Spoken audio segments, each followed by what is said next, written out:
Sou grato ao Senhor por estar aqui e sinto privilegiado o poder cultuar o Senhor com os meus irmãos.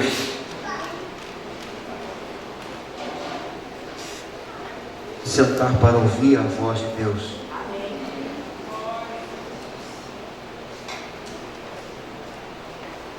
Sou grato ao Senhor por poder estar entre vocês, perceber o quanto o Senhor tem sido gracioso e misericordioso para conosco.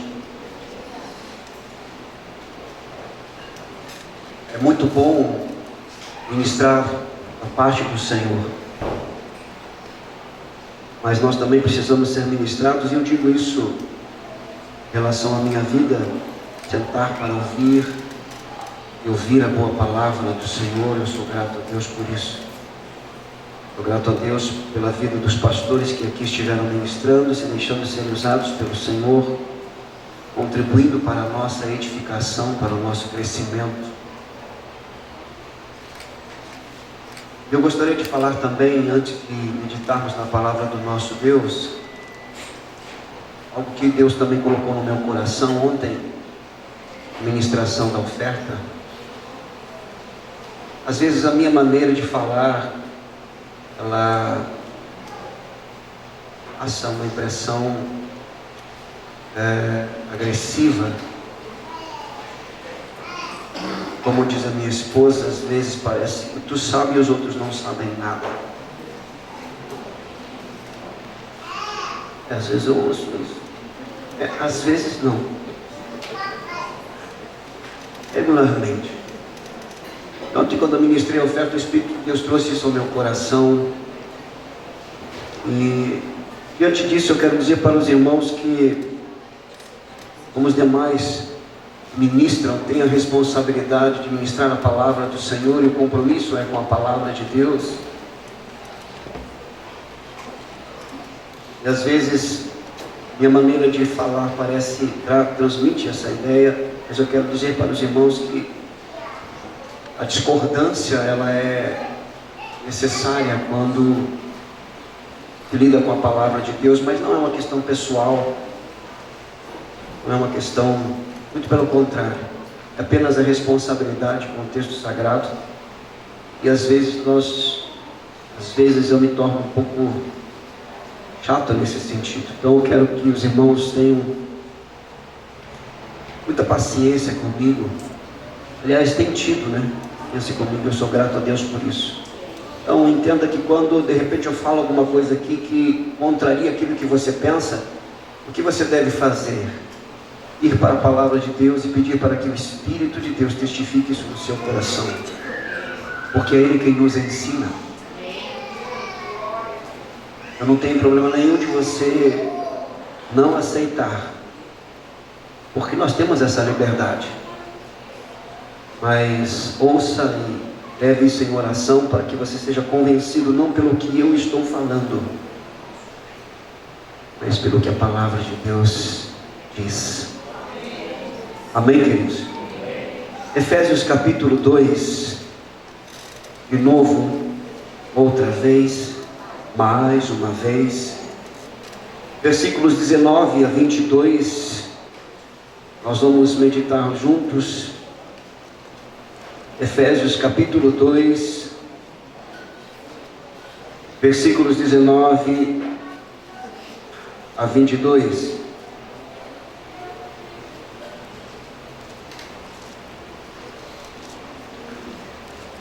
Você encontrou?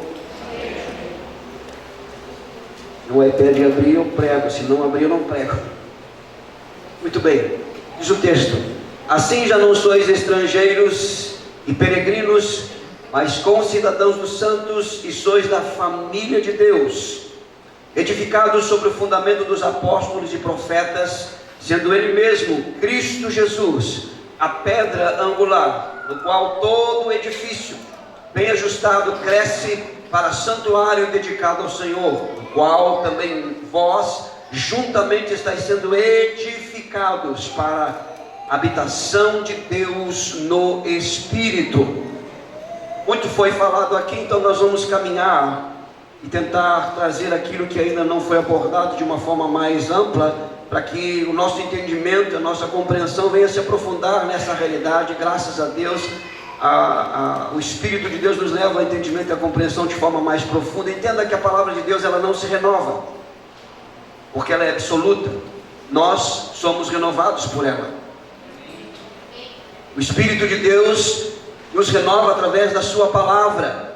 O que nós precisamos entender é que a revelação, ela é progressiva. Você ouve várias vezes, lê várias vezes o mesmo texto, e à medida que o Espírito vai ministrando, não é a palavra que vai se renovando, somos nós que estamos sendo renovados, e a nossa mente que está sendo renovada, o nosso espírito que está sendo fortalecido pelo alimento da palavra do nosso Deus. E Paulo está dizendo aqui e falando acerca das verdades da igreja em Cristo Jesus. E entenda a igreja aqui como o corpo de Cristo, entenda a igreja aqui como o povo de Deus, entenda a igreja aqui que é a comunhão dos santos, entenda a igreja aqui como família de Deus, pois é exatamente isso que ele fala no verso 19: já não sois estrangeiros e peregrinos. Essas expressões falam de pessoas que estão no lugar, mas que não podem desfrutar dos direitos legais daquele lugar. Ele está se referindo aqui aos gentios que foram trazidos por Cristo para o mesmo povo. Então Paulo está dizendo que nós não somos mais estrangeiros e peregrinos, no sentido de que agora nós fazemos parte do povo de Deus. Nós temos uma identidade. Por isso que a palavra de Deus se dirige, por exemplo, a Salomão, dizendo: se o meu povo, que se chama pelo meu nome. Nós temos uma identidade. Somos o povo de Deus, o único povo na face da terra que tem livre acesso a Deus, o único povo na face da terra que vive duas realidades, a espiritual e a natural, o único povo na face da terra que tem acesso às verdades celestiais, o único povo na face da terra que se chama pelo nome do Deus vivo. Isso tem que fazer diferença em nossas vidas. Glória a Deus. Temos todos os direitos em Cristo Jesus, usufruímos desta realidade, nação santa, isto é, uma nação que foi separada para Deus e agora é dedicada ao Senhor em adoração e serviço a Deus. Nós somos o povo de Deus. Mas Paulo também diz aqui: assim, já não sois estrangeiros e peregrinos, mas como cidadãos dos santos, e sois da família.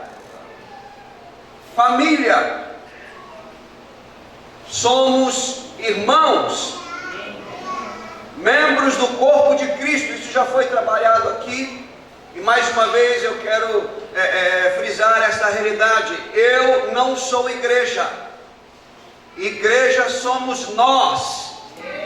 Eu sou membro do corpo de Cristo desde que eu esteja vivendo a realidade de estar inserido no corpo, vivendo a realidade do corpo, sofrendo com o corpo, avançando com o corpo, sendo edificado no corpo, sendo trabalhado no corpo, sendo transformado pela ação do Espírito que opera no corpo de Cristo. Se retirar do corpo, a igreja, deixar de conviver na comunhão dos santos, é se privar da graça divina. Uma vez falando sobre isso, sobre a importância de congregar, de viver a realidade do corpo, no final do culto alguém chegou para mim e disse assim: pastor, igreja não salva, e congregar também não salva. Isso é verdade, quem salva é Cristo, mas o salvo vive na igreja e congrega. Você é salvo? Amém. Então a característica do salvo é viver em família, com todas as suas esquisitices, estranhices e dificuldades, porque é aqui que nós estamos sendo aperfeiçoados. Mas Paulo agora sai da figura de povo e de família, porque isto é significativo em Cristo Jesus.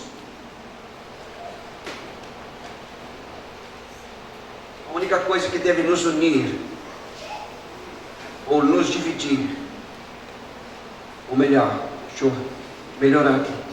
A única pessoa que deve nos unir e nos dividir é Cristo. Estamos unidos em Cristo, ou nos separamos deixando a Cristo. Não é governo, não é direita nem esquerda. Está entendendo o que eu estou falando ou não? Nunca na história do Brasil, boa parte da igreja deu um mau testemunho como nestas eleições. Se nós brigássemos por causa do Evangelho, por causa de Cristo, como estivemos brigando por causa de política, nossa história seria outra aqui no Brasil como igreja do Senhor Jesus Cristo. Entenda isso. Nós somos família. Estamos em Cristo. Mas Paulo, ele avança dizendo que não somente isto, edificados, ele passa a fazer uma analogia aqui do prédio, de uma edificação, como fora falado. Ele usa essas expressões que são significativas aqui, e nós precisamos relembrá-las, porque ele diz edificados sobre o fundamento, edificação e fundamento. O termo aqui, edificado, significa aquilo que foi levantado, construído, erguido. Construir sobre, edificar para terminar, escute aqui, edificar para terminar a estrutura da qual a fundação foi colocada. Então, no contexto que estamos abordando essa palavra aqui, ela se refere à igreja, de forma mais específica, a cada crente em Cristo Jesus. Como fora falado aqui em 1 Pedro capítulo 2, verso 5, somos pedras vivas, isto é, Paulo está dizendo que a pedra fundamental foi lançada, o fundamento está lá, e cada pedra a igreja está sendo edificada, construída, levantada. Lembre-se que no capítulo 2, ele inicia no capítulo 2 de Efésios, dizendo que ele nos deu vida, estando nós mortos em nossos delitos e pecados, mas agora nós fomos levantados, nós ressuscitamos juntamente com Cristo para viver em novidade de vida, e estamos sendo edificados sobre o fundamento. Então Paulo está dizendo que a igreja, o povo de Deus, a família de Deus, é o templo, é o lugar de habitação de Deus na terra. Edificados, mas ele não só fala sobre edificação, ele fala sobre fundamento também, para relembrar os irmãos. Fundamento, a base, o princípio pelo qual se apoia ou se desenvolve o pensamento. E o texto também diz que, assentado como fundamento, o fundamento de uma construção, alude a base, aos princípios básicos. E Paulo vai dizer em 1 Coríntios capítulo 3, verso 11, porque ninguém pode pôr outro fundamento, além do que já está posto, o qual é Jesus Cristo. Este é o fundamento. Mas também em Atos capítulo 2, verso 42, o texto sagrado diz que a igreja, cheia do Espírito Santo de Deus, ela perseverava na doutrina dos apóstolos. Então Cristo é o fundamento, e o que os apóstolos e profetas ensinaram, isto é, o ensino bíblico firmado em Cristo, na revelação divina, também ajuda a sermos edificados e sermos trabalhados para o louvor da glória do Senhor. Então Cristo e o seu ensino, estas duas coisas andam juntas. Lembra quando os saduceus, acho que foram os saduceus que chegaram diante do Senhor, né, e questionaram o Senhor Jesus Cristo, e ele respondeu que na verdade não conheceis as Escrituras nem o poder de Deus. Eles estavam questionando acerca da ressurreição. Ele disse: olha, a mulher aqui, ela casou, e aí o esposo morreu, aí casou de novo, foi o sétimo, até o sétimo ir lá no céu. De quem ela vai ser esposa? Do primeiro, do segundo, do terceiro, do quarto, do quinto, do sexto, do sétimo, e outros casos aí do oitavo, do 20º. E aí, qual que é a resposta de Jesus? Porque eles não criam ressurreição. A resposta de Jesus é: errais por não conhecer as Escrituras e o poder de Deus. Estas duas coisas andam juntos para a edificação do corpo de Cristo. Só Escritura é intelectualismo vazio, destituído de graça, destituído de vida.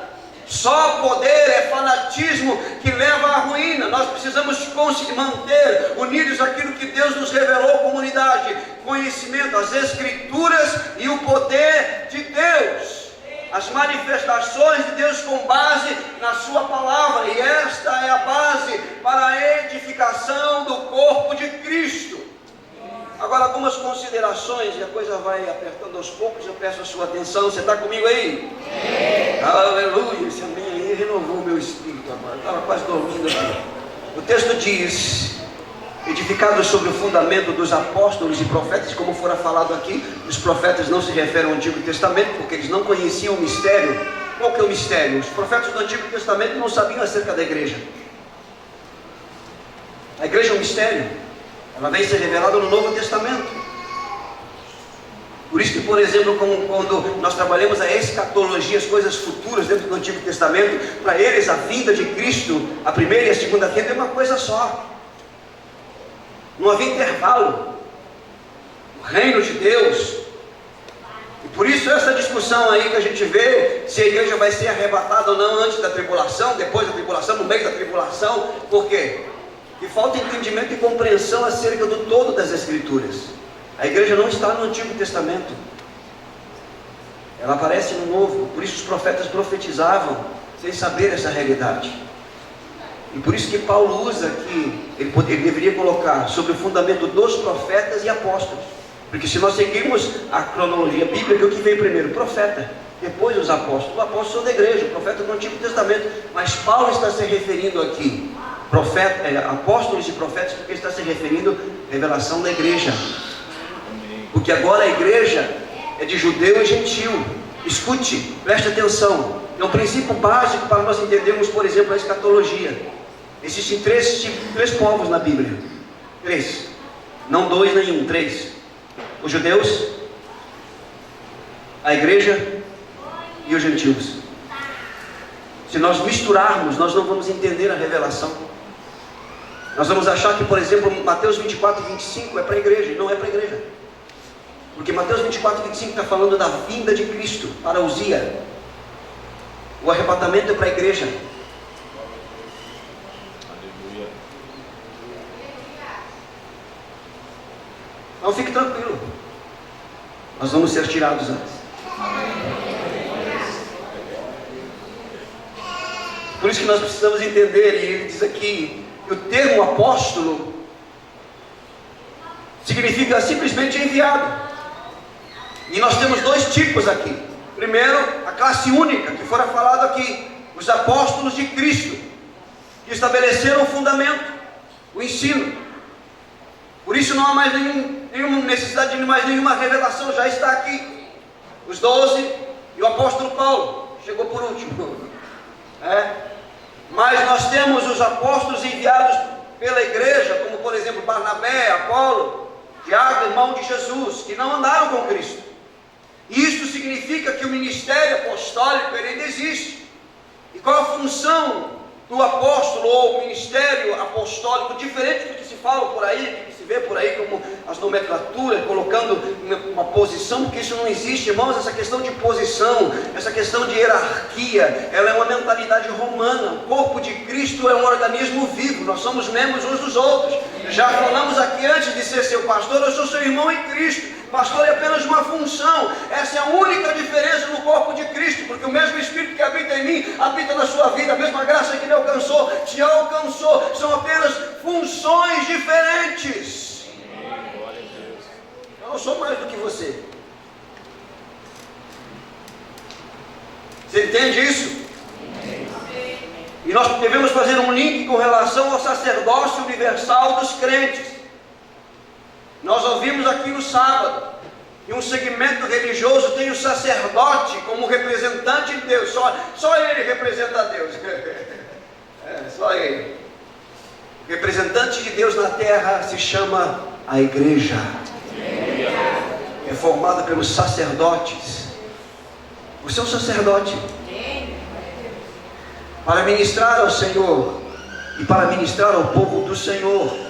Então os apóstolos aqui, eles tinham essa função de serem enviados para proclamar o Evangelho para anunciar as boas novas do Senhor. Logo no Novo Testamento, o termo se refere a um mensageiro nomeado, enviado como missionário ou para alguma outra responsabilidade especial. Atenção aqui, eram homens de reconhecida e destacada liderança espiritual, ungidos com poder para defrontar-se com os poderes das trevas e confirmar o Evangelho com milagres. Lembra do texto de Marcos lá, em que Jesus fala: estes sinais seguirão aqueles que... Então esses sinais estão à disposição de cada membro do corpo de Cristo. Você foi enviado para levar o Evangelho à sua família, à sua casa, onde você trabalha, onde você estuda. Você foi enviado. Nesse sentido, todos nós somos apóstolos. Estou me sentindo agora um apóstolo. Apóstolo Júlio. Como é que fica bonito? Apóstolo. Eu acho que apóstolo César, eu acho que fica mais pomposo. Apóstolo César. César é meio complicado. Isso, o pastor Ronaldo teve aqui, ó, apóstolo Júlio César. Maravilha!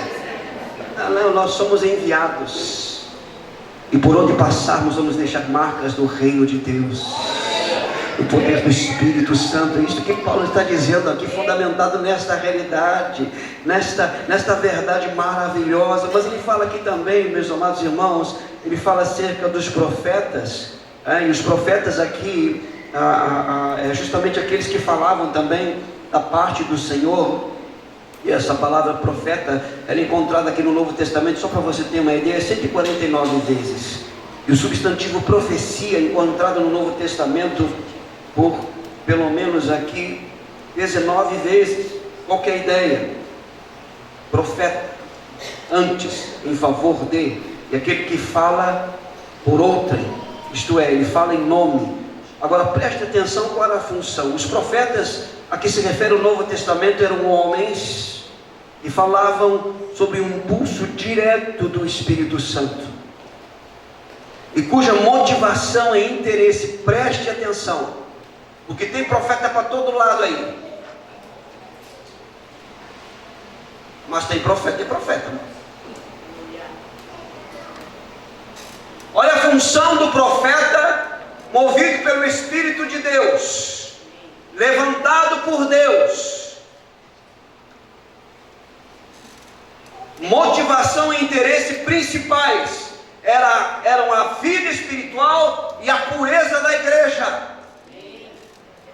Ele não está interessado na sua riqueza, no seu dinheiro, na sua promoção, no seu crescimento social. Isso pode até fazer parte. O interesse principal de um profeta, de um homem, de uma mulher, levantado pelo Espírito de Deus para promover a edificação do corpo de Cristo, a sua motivação e o seu interesse principal, o que o move a ser instrumento nas mãos do Senhor, é a sua vida espiritual e a pureza, é a santidade da igreja.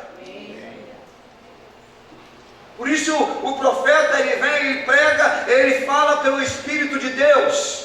Por isso há confrontação, porque sem confrontação não há arrependimento, e sem arrependimento não há perdão de pecados, e sem perdão de pecados não há livre acesso à presença de Deus. Por isso que às vezes a palavra ela vem cortando, ela vem confrontando com graça, com unção, com autoridade, mas precisa haver quebrantamento, precisa haver confrontação para que haja arrependimento, e mediante arrependimento perdão de pecados, e mediante perdão de pecados intimidade com Deus.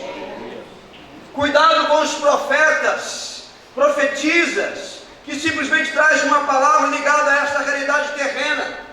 O verdadeiro profeta, a verdadeira profetisa está intimamente, totalmente associado, voltado com a preocupação, com o interesse da sua vida espiritual e a sua santidade diante de Deus e diante dos homens.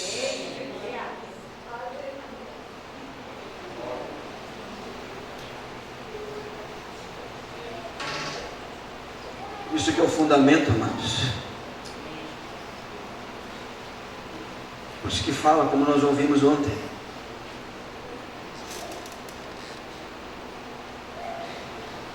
confrontação. Uma das palavras proféticas ontem foi falado sobre conserto, acertar, dando uma oportunidade. vem direto do coração de Deus. E se Deus não nos amasse, Ele nos deixaria nos nossos pecados, nas nossas transgressões. Tem uma outra questão também em relação ao amor. O amor se alegra com a verdade, se regozija na verdade. Você quer saber se alguém que está ministrando a você, ele realmente te ama?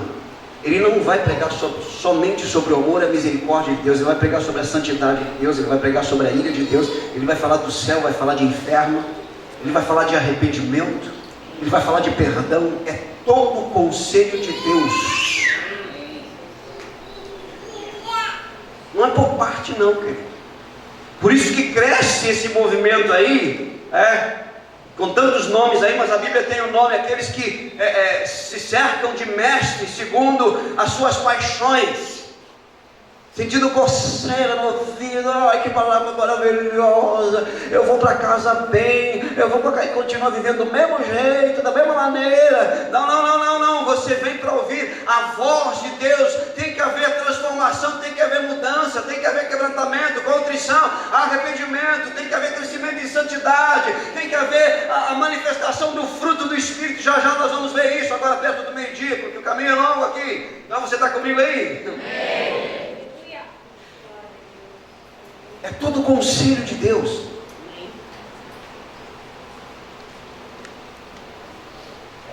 Apóstolos e profetas, e o que eles ensinam, o fundamento é Cristo. Por isso, vamos voltar um pouquinho para Mateus,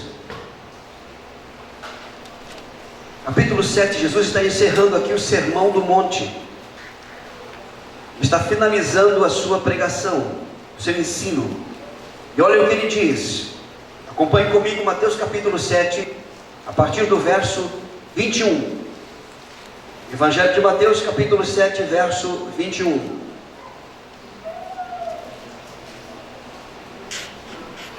Você encontrou aí? Graças a Deus. Olha o que diz o texto aqui, Mateus capítulo 27, a partir do verso 21. Mateus 7, perdão, 21, Mateus 27. Mateus 7, 21.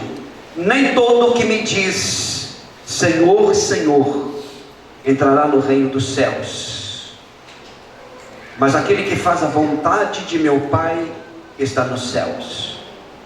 Muitos naquele dia hão de dizer-me: Senhor, Senhor, porventura não temos nós profetizado em teu nome? Em teu nome não expelimos demônios? Em teu nome não fizemos muitos milagres? Então lhes direi explicitamente. Essa palavra aqui ela é muito forte, porque ela é abertamente, publicamente. Isso aqui vai ser no dia do grande trono branco. No dia do grande trono branco,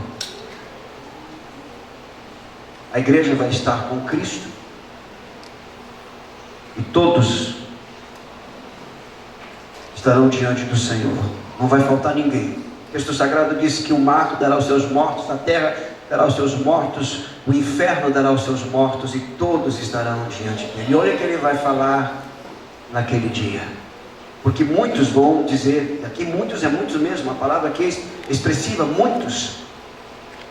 E Jesus vai dizer: então eu vou dizer para vocês abertamente. Não vai ser mistério para anjo, arcanjo, querubim, serafim, para homens, não. Não vai ser mistério, vai ser aberto para todos. Vocês vão apresentar as credenciais de vocês. Senhor, em teu nome expulsei, em teu nome preguei, em teu nome fiz milagres, em teu nome profetizei, e a profecia se cumpriu por causa que era o nome do Senhor. E olha o que o Senhor vai dizer.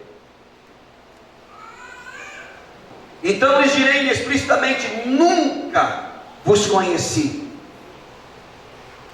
Agora eu pergunto para você: Jesus não é onisciente? É ou não é onisciente? Mas se ele é onisciente, ele conhece todas as coisas. Como é que ele está dizendo que nunca vos conheci? Qual o sentido desta palavra, nunca vos conheci?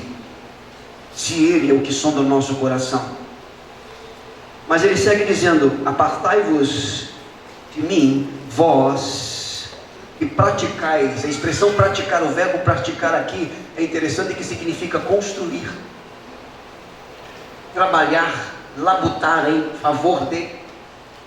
Percebam que estas pessoas, elas tramitam nos dons e nas manifestações em nome de Cristo, mas ao mesmo tempo, paralelamente, essas ministrações, preste atenção, porque nós estamos vivendo essa realidade, e essa realidade vai se tornar cada vez maior, mais profunda e real nos nossos dias, à medida que o Espírito Santo é derramado sobre a igreja.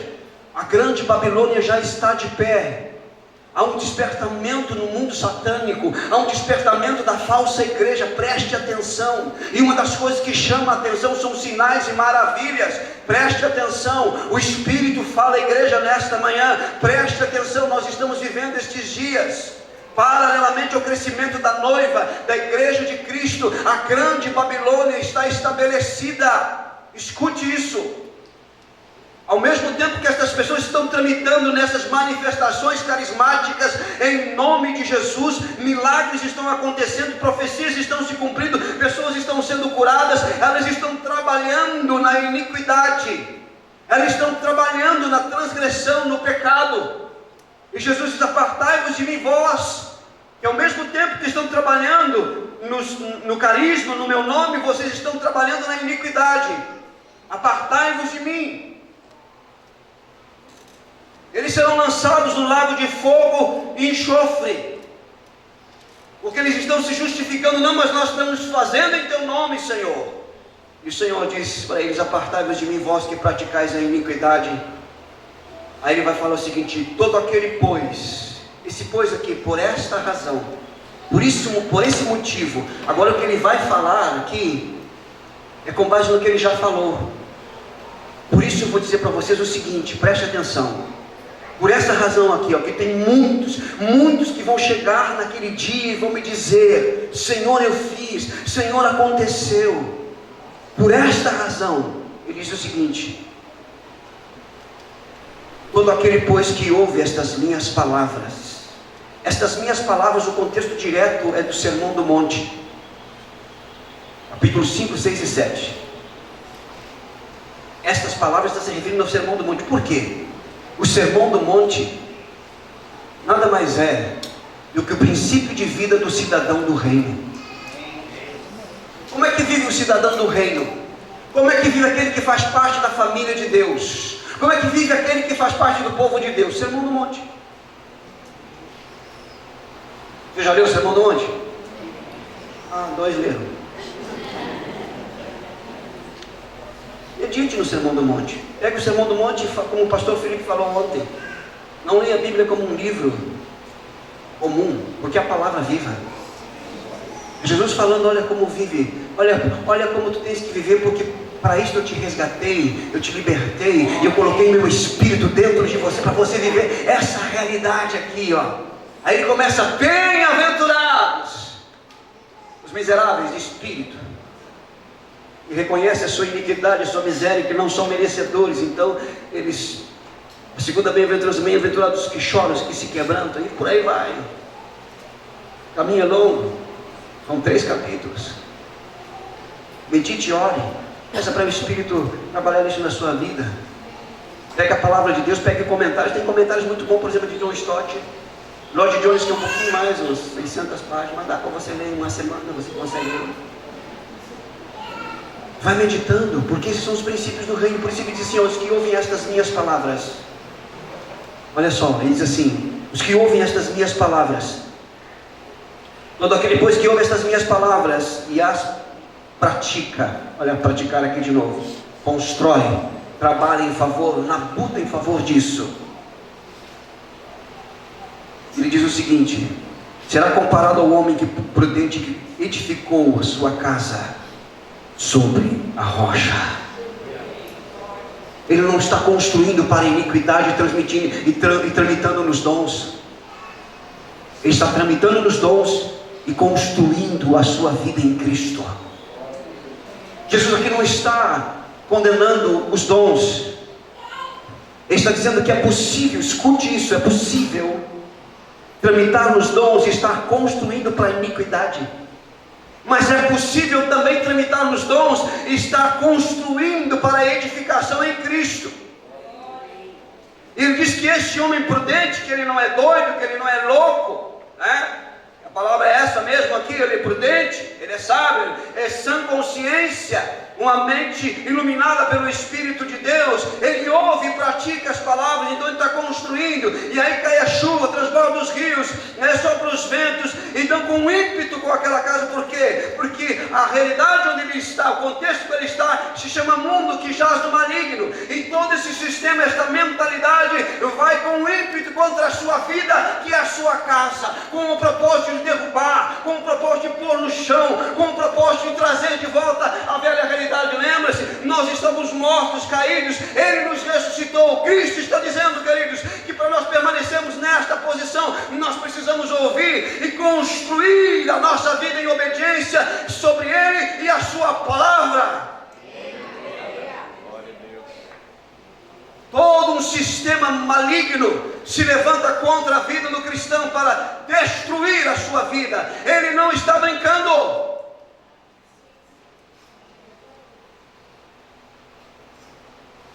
O texto sagrado diz que o mesmo acontece com o doido.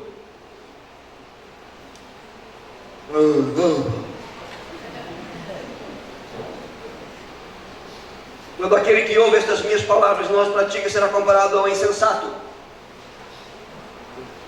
Procure no dicionário insensato, você vai ver, mas vai para o original grego, você vai ver insensato. Porque hoje tudo é bullying, né? Tudo é... Tem que estar pisando, sensato, doido mesmo. Ouve. Maconhado não consegue entender as coisas.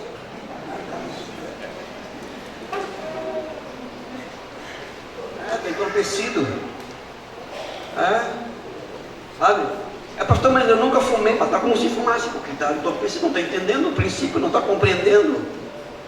É insensato. Graças a Deus que é Jesus que está falando aqui, que é insensato. Estou só repetindo a palavra dele, está, irmão? E a minha esposa diz, mas Júlio, tu não acha que Jesus ele, lógico, com amor, com graça, com misericórdia? Aí eu disse para ela, mas como é que tu acha que Jesus chegou no templo? Olha só, irmã, eu conversando com a minha esposa, porque o negócio é feio, irmão, o negócio é complicado, mano. Nossa, o pai já está com aquela agendinha ali, está anotando tudo ali. Olha, ela não anota só tudo ali, não. Ela não anota só isso, não se engane, não. Não se engane. Aí eu disse, mas minha querida Ângela, me diz, olha, me diz uma coisa. Tu acha que Jesus entrou no templo ali como? Manso e humilde como cordeira. Vocês estão fazendo da casa do meu pai uma casa de ladrões, de salteadores. Posso pegar o reino? Vou chutar essa mesa. Porque a casa de meu pai era chamada casa de oração. Mas não é Jesus da Bíblia não, irmão. Porque o cordeiro também é leão. Agora a grande diferença entre eu e ele é que ele sabe ser cordeiro e leão. Eu tenho dificuldade de juntar os dois, irmão. Você está entendendo? Por isso ele diz que é insensato, que ouve e não pratica. E aí vem o mundo. E o texto diz o seguinte, olha só. Então com ímpeto contra aquela casa, e ela desabou, sendo grande a sua ruína. A expressão grande a sua ruína é que ela vai para o mais profundo abismo. Agora, qual o princípio aqui? O princípio aqui é obediência. Gravou o princípio aí? Obediência, que é uma expressão do amor a Deus. E aí você não precisa ir agora, mas você vai para 1 Samuel capítulo 15. 1 Samuel capítulo 15. Você pode colocar para mim 1 Samuel capítulo 15. Acho que lá pela altura do verso, deixa eu ver aqui. Isso eu preciso que você preste atenção. 1 Samuel capítulo 15, versículos 22 e 23. Olha só, 1 Samuel 15, 22 e 23. Está ali. Mas antes de entrar ali, o princípio é a obediência. Ok? Deus deu uma ordem para Saul, você sabe disso. Você tem que destruir todos os amalequitas. Não tem problema, vamos destruir todo mundo. Mas ele poupou o rei, as ovelhinhas, boizinho, faquinha. Aí Samuel chega e diz: se obedeceste a palavra do Senhor? Claro! Destruímos todo mundo, matamos todo mundo aqui. Foi uma carnificina terrível, tinha um sacrifício para Deus, porque a guerra era santa. A guerra no Antigo Testamento era a guerra santa. E o pessoal olha o Antigo Testamento, essas guerras, um monte de sangue aqui, pensa que o Deus é diferente, o Deus do Antigo Testamento é um Deus diferente do Novo. Não, é o mesmo Deus. A guerra era santa, era consagração ao Senhor, Ele queria limpar a terra. Quando a iniquidade chega a um nível e transborda a misericórdia divina, e só Ele sabe disso, o único meio de restaurar o restante e não se perder o todo é entrar com juízo. E nós estamos nesta realidade. Nós estamos vivendo uma geração que ela não só nega a Deus, ela se opõe a Deus. E o aumento da iniquidade está aí na imoralidade. É uma geração, a nossa geração é uma geração que foi entregue. Ela já foi entregue. Deus vai se encontrar com ela no último dia. Está debaixo da ira divina. Aí o texto sagrado diz, o Samuel diz: não, eu obedeci. Mas e esse barulho aí? Ovelhinha, vaquinha, boizinho, profeta. Isso aí é para o sacrifício. É para o sacrifício. Isso aí é para oferecer a Deus. Lembrando que sacrifício é culto, hein? Sacrifício no Antigo Testamento é sinônimo de culto. Isso aqui é para cultuar a Deus. Para cultuar a Deus. Para cultuar. Aí ele vai dizer assim: porém Samuel disse: tem porventura o Senhor tanto prazer em holocaustos e sacrifícios? E pegue as duas palavras, holocausto e sacrifícios, aqui para o interior do templo, e entenda aqui: tem tanto o Senhor prazer em culto?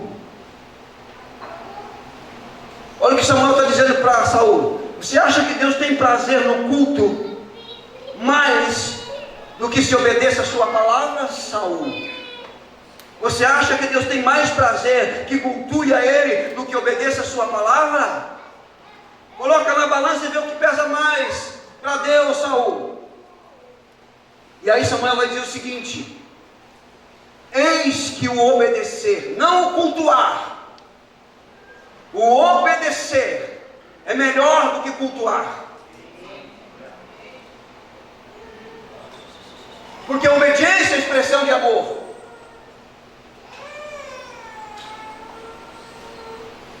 O obedecer melhor do que cultuar. E o atender, se submeter, o prestar atenção melhor do que o aroma agradável diante de Deus. Outro versículo, por favor. 23. Porque a rebelião, perceba, não é a desobediência. A desobediência é um nível. O próximo nível é a rebelião. O que é rebelião, irmãos? A rebelião é a atitude daquele que sabe que recebeu uma ordem direta de Deus. Ele sabe que foi Deus que falou, e não somente vai desobedecer, ele vai construir, foi o que Saul fez, ele vai construir a sua autoimagem em desobedecer e promover isso como sacrifício e culto a Deus. Preste atenção. Ele está justificando a sua desobediência com culto a Deus. Não, mas eu estou trazendo para Deus, eu estou fazendo para Deus. Não, mas eu estou roubando para Deus, depois eu dou o dízimo. Está entendendo ou não? Ninguém entendeu. Sabe? Porque a rebelião é como o pecado de feitiçaria, e a obstinação, a teimosia, a dura serviço. Saul, você tem que obedecer. Não, mas eu obedeci. Saul, você não obedeceu. Não, eu obedeci. Não, você não obedeceu, Saul. E ele teimando: não, mas eu estou obedecendo. Eu matei, não matei todo mundo, mas matei a maioria, e o que sobrou eu vou fazer sacrifício para Deus. Não. Obstinação é como idolatria, é ídolo no coração, e culto a ídolos no lar.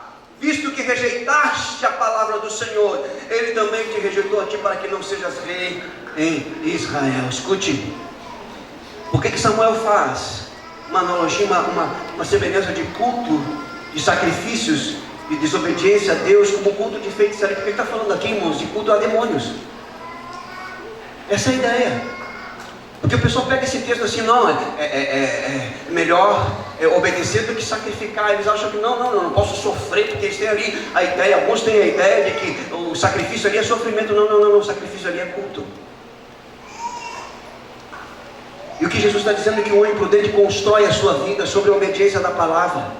Quando eu desobedeço, permaneço na desobediência e eu venho para o culto, para cantar, para orar, para ouvir a palavra, para pregar.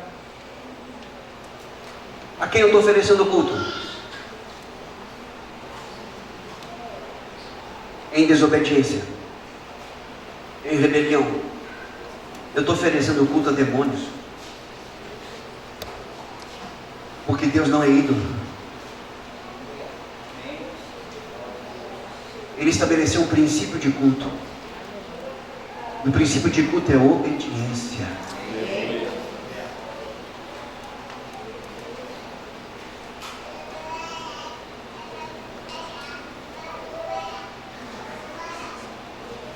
Por isso que nós temos surpresas entre nós e entristece o nosso coração. O salmista vai dizer no Salmo 1 que o ímpio é o rebelde, porque tem níveis, tem o pecador, o transgressor, tem o ímpio. O ímpio é aquele que ele não só peca e tem prazer no pecado, mas também é do povo de Deus. O texto sagrado diz lá no Salmo 1 que o ímpio não permanecerá na congregação dos santos. Quem vai tirar ele? Deus. O diabo? Não. Deus. Ah, mas era uma bem. Não. Não era não, irmão. Mas o diabo tirou ele, não foi o diabo. Porque se o diabo tira, Deus traz de volta. Mas quando Deus tira, quem traz de volta? Quando Deus arranca, quem traz de volta? Preste atenção. É por isso que o texto sagrado diz que nós somos edificados sobre Cristo e o seu ensino, sobre a sua palavra. E ser edificado é estar em obediência, é estar em submissão, é construir. E nesta manhã o Espírito de Deus, o Espírito Santo de Deus está nos chamando para esta realidade. Nós precisamos e devemos continuar tramitando nos dons do Espírito, no poder do Espírito Santo, mas em obediência, em submissão, em consagração, em devoção ao Senhor nosso Deus, não em pecado, não em iniquidade. Estas coisas não andam juntos diante de Deus.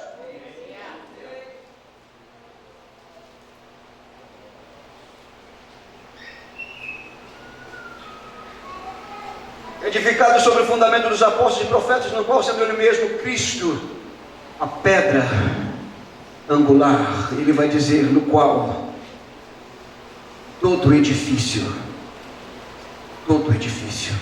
mas antes disso, a pedra angular, para você ter uma ideia, a função dela é fixar a construção e definir o alinhamento das paredes,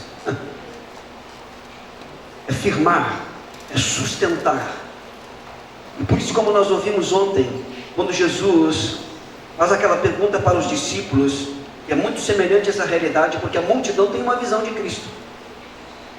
A multidão acha que Jesus é um profeta, alguém que faz milagres. Ela ouve o mesmo sermão, ela ouve o mesmo ensino, mas discípulo tem uma outra visão.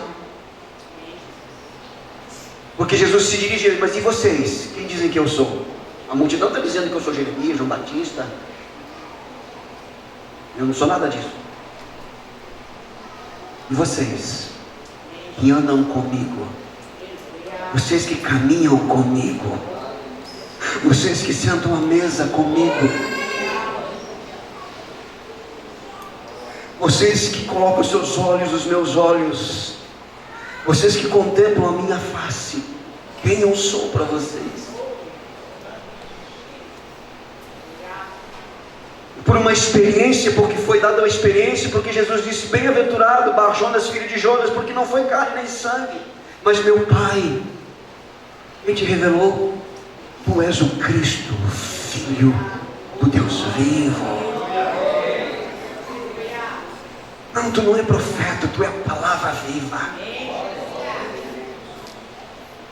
O verbo que se fez carne. Mas olha só, sobre esta pedra edificarei a minha igreja, e as portas do inferno não prevalecerão contra ela. Aqui é um princípio de batalha espiritual à luz da palavra de Deus. Quando ele diz as portas do inferno, as portas, porta na Bíblia é lugar de quê, irmão? De autoridade, de entrada. Satanás é o príncipe deste mundo. E ele rege através da morte e do pecado, separação de Deus. E quando Jesus diz assim, as portas do inferno não prevalecerão contra a igreja, ele está dizendo, primeiro, o que ele não está dizendo? Ele não está dizendo que é o inferno e são os demônios que vêm contra a igreja. Não. Ele está dizendo que a igreja avança contra eles. As portas do inferno não prevalecerão contra a minha igreja.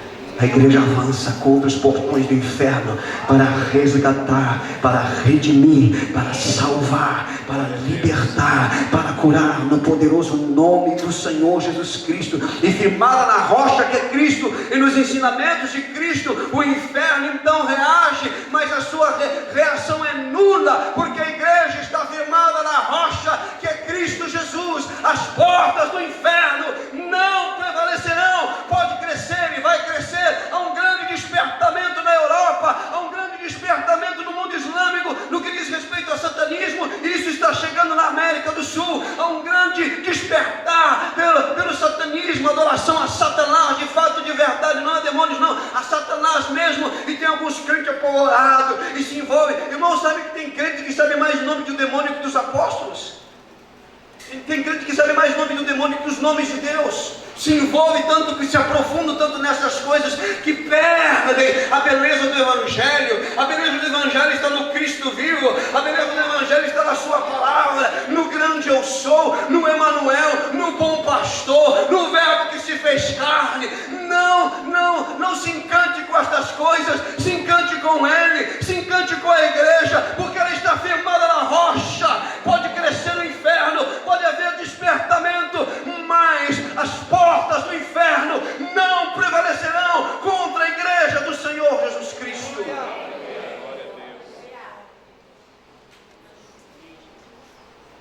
Ela está edificada. Aquele que, quando foi, falaram para ele os construtores. Por que eles eram os construtores? Porque eles receberam os oráculos divinos. Eram eles que deveriam revelar, trazer, mas eles rejeitaram. Os construtores disseram para Jesus: este expulsa Satanás por Beelzebul, príncipe dos demônios, porque Beelzebul era um dos nomes de Satanás. E olha o que Jesus diz. Olha o que Jesus diz: se eu expulso Satanás pelo Espírito de Deus, é chegado o reino de Deus entre vós. Há um reino infinitamente maior, há um reino infinitamente poderoso, dos homens, dos anjos, não, o reino de Deus. Reino do qual nós, eu e você, fazemos parte. Essa é a realidade. Mas caminhando aqui para o final, então, e o final está longe, por isso o caminho é longo. Paulo diz: no qual todo edifício bem ajustado, bem apertado. Você sabia que as pedras, elas talhadas, elas tinham que ter a medida correta para encaixar? Nós ouvimos ontem com muita propriedade que nós somos pedras vivas. Vem cá, sei que tu não gosta, mas vem cá, Ângela. Vem cá, Tuti. Vem cá, Ângela. Nós somos pedras vivas aqui. Mas aqui, isso. Uma do lado da outra aí. Elas já foram inseridas na construção, porque nasceram de novo. Aí eu perdido, Jesus me alcança e eu vou ser inserido na edificação. E Jesus vai me colocar exatamente aqui. Olha o que vai acontecer. Entendeu? Pode voltar. Pode voltar. Bem ajustado é que Ele vai nos cortar, vai nos podar, para encaixar no lugar que Ele preparou para cada um de nós no corpo de Cristo. Por isso que tem muita gente fugindo do corpo, não quer ser cortado, não quer ser talhado, não quer ser trabalhado. Então não vem para o corpo. Porque para permanecer no corpo, na comunhão, vai ter que trabalhar o temperamento, a personalidade, o caráter, os hábitos. Vai ser ajustado, vai ser apertado, porque vai encaixar, vai ser colocado não naquele lugar que eu quero ser colocado. Eu gostei desse negócio aqui, eu gostei do altar aqui, eu gostei de aparecer aqui, então é aqui Jesus no meu lugar. Não, o teu lugar vai ser lá. Mas eu acho que é muito bonito aqui, todo mundo está olhando. Não, mas o seu lugar é lá. E aí eu fico lutando e Ele vai podando, vai cortando, vai ajustando, sabe? Vai apertando, porque o propósito não é me machucar, o propósito é me encaixar no lugar que Ele estabeleceu para mim no corpo de Cristo. E por isso a comunhão é um instrumento poderoso nas mãos do Espírito para trabalhar na minha e na sua vida.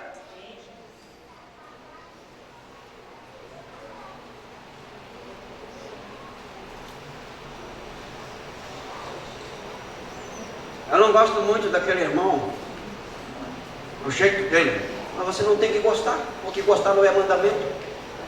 Mandamento é amar. Mandamento. Mas se Deus se ajustar, até porque, cuidado com o que você pensa e fala, porque Deus sabe o teu coração. E quanto mais você se afasta daquele grupo de irmãos, mais o Senhor te traz para eles. E tem uma outra coisa, porque o processo é longo. Na eternidade, você vai ficar do ladinho deles por toda a eternidade, irmão. Se não aguenta aqui 40, 50 anos, mas na eternidade. Aí entra no céu, onde vai ser a minha casa, meu lar? Oh, meu filho, olha só. Aqui do lado aqui do fulano. Mas lá pois é. Trabalhei, tive muito trabalho com vocês lá, sabe? Talhando, moldando, ensinando, mostrando que vocês tinham que ter comunhão. E você sempre convivendo, né? Agora eu vou ficar toda a eternidade junto. Olha que maravilha. Vai dizer para Jesus que você não quer ficar no céu, vai? Ah, eu quero ser um lugar bom. Aqui é só isso. Você quer outro lugar, é fora daqui. Você entendeu ou não? Ajustado, bem ajustado. É uma obra do Espírito de Deus. Se deixe ser ajustado pela ação do Espírito, através do temperamento, dos hábitos, costume, do jeito de falar do seu irmão, da sua irmã. Eu vou ter que caminhar aqui porque o tempo já foi, mas deixe ser ajustado, sabe, pela personalidade dele, pelo jeito dele. Se deixe ser ajustado pelo Espírito Santo, através da comunhão no corpo. O texto diz: no qual todo edifício bem ajustado cresce para santuário dedicado ao Senhor. Sabe o que ele está falando aqui? Santidade. Nós somos separados do pecado para Deus, da morte para a vida em Cristo, do mundo para uma vida no Espírito. Dedicação ao Senhor, consagração. O templo é santo porque Deus habita nele, mas ele se santifica à medida que ele se mantém consagrado ao Senhor. Escute, vou repetir, chegou agora. O templo é santo porque Deus habita nele. Deus habita em você? Mas só cresceremos em santidade à medida que vamos nos mantendo em consagração a Ele, devoção a Ele, que nós ouvimos ontem, coração voltado, até porque uma das denúncias mais frequentes de Deus através dos profetas era o seguinte: este povo me louva com os seus lábios, mas o seu coração, o seu homem interior está longe de mim. Eles cantam, eles tocam, eles transmitem os dons, eles sabem a liturgia, os rituais, eles trazem os sacrifícios, mas o coração, o centro da sua existência não está em mim. Por isso o texto sagrado diz que a igreja é um santuário dedicado não ao santuário, não ao serviço do santuário, não, é dedicado ao Senhor. Use os dons para se dedicar a Deus. Se deixe ser usado por Deus para a glória do Senhor. Você foi separado, e esta é a vontade de Deus, a nossa santificação, sem a qual ninguém verá o Senhor. Sede santos, porque eu sou santo, diz o Senhor. E Pedro vai dizer o seguinte: sede santos em todo o vosso procedimento, isto é, que o seu viver, que o seu estilo de vida, com a esposa, com o esposo, com os filhos, meu Deus do céu, no interior da sua casa, onde a maioria dos irmãos não estão lá não tem pastor, não tem apóstolo, não, é só a família, que o nosso procedimento revele que nós estamos dedicados ao Senhor. Sabe, eu vou falar um negócio para vocês aqui, uma das coisas que mexe muito comigo é quando Paulo fala que eu tenho que amar minha esposa como Cristo ama a igreja.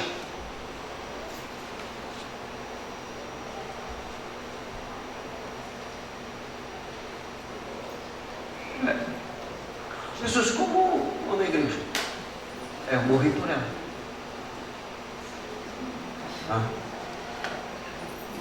E que mais, Jesus? Eu adorno ela.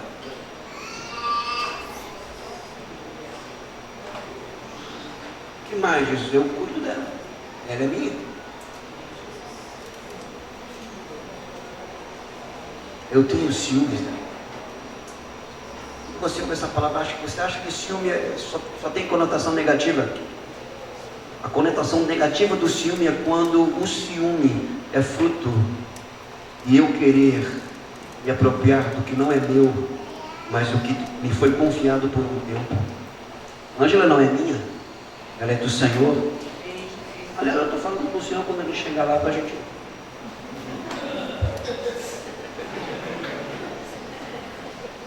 Não quer, e aí o Senhor está dizendo não, porque não está vendo a concordância, entendeu? Porque até que a morte nos separe do Senhor. Eternidade. A eternidade não é, irmão. A gente está negociando, está conversando, acho que não vai rolar não. Você está entendendo? Em casa, procedimento. Nosso procedimento na sociedade tem que revelar que nós estamos dedicados ao Senhor. Eu acho fantástico o texto sagrado quando diz que aquela mulher que nem falava com o profeta, ela diz assim: ali vai um santo homem de Deus. Nunca falou com ele. O que é que santo homem de Deus? Seu procedimento, maneira como lidar com as coisas, com as pessoas. Isso pode nos confrontar, me confronta. Eu fico doido com esse negócio, porque Jesus se entregou por amor à igreja, e eu tenho que me entregar à minha esposa, mas não é ela que tem que se entregar para mim, também, mas eu que tenho que me entregar para ela. Você está entendendo? Não está entendendo nada. Jesus amado, vamos desenhar e pintar aqui então o seguinte. Olha só: no qual também vós juntamente estáis sendo edificados. Quando eu ouço estas coisas, porque eu prego e estou ouvindo também, porque eu não sou surdo, isso fala ao meu coração, eu digo: meu Deus, eu estou tão longe dessa realidade, E às vezes a vontade é desistir, porque parece que não vamos chegar lá. Você nunca teve essa frustração, irmão? E sai no culto como isso, logo em seguida ali já fala errado com a esposa, com o esposo, com o filho. O negócio fica meio, Deus do céu. No meu caso, às vezes, a minha esposa dá uma bênção lá no culto. Vamos voltar para o culto. Mas isso acontece só comigo, né, irmão? A coisa é complicada. Mas o texto diz, sendo edificados. Sabe o que está dizendo aí, irmãos? Escute. Estamos em construção. E Paulo escreve aos Filipenses dizendo o seguinte: aquele que começou a boa obra em vós é fiel para completá-la. Olhe para os seus pecados, para as suas transgressões, para as suas falhas, para as suas limitações e lembre-se, você está em construção. Estamos em construção, não é desculpa para continuarmos, não. É uma verdade para crescermos. Estamos sendo trabalhados, estamos sendo moldados, estamos sendo transformados, estamos sendo lapidados, não por força nem por violência, mas pelo Espírito, com o propósito para a habitação de Deus no Espírito. É para que a presença do Espírito permaneça. Um dos textos mais tristes da Bíblia, Ezequiel capítulo 10, versículos 20 e 21. Quando o profeta tem a visão da glória de Deus saindo do templo. Os querubins vêm, a glória de Deus sobe no carro e é tirada a presença de Deus do templo por causa da permanência no pecado. Por isso que Paulo fala para a edificação e habitação de Deus no Espírito. Mas uma das visões mais lindas é quando Deus mostra para Ezequiel o retorno da glória de Deus para o templo. Portanto, entenda de tudo que foi falado aqui, você está em construção. E de repente você se olha, se vê, e você já viu uma construção? Negócio, sabe, Deus do céu. Mas está sendo construído, está sendo edificado. Há um trabalhar constante de Deus na sua vida. Estamos sendo edificados para desfrutarmos da comunhão com o nosso Deus. Feche seus olhos, curve sua cabeça. Ser membro do corpo de Cristo, templo do Espírito, lugar da habitação de Deus.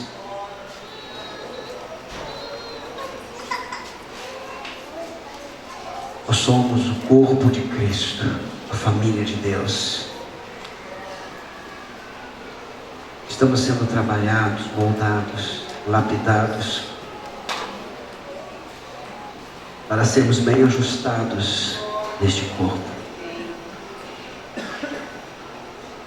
Não abra mão dos dons que Ele te deu. Exercite-se nos dons, sem perder o temor do Senhor, mantendo-se obediente à palavra do Senhor em santidade.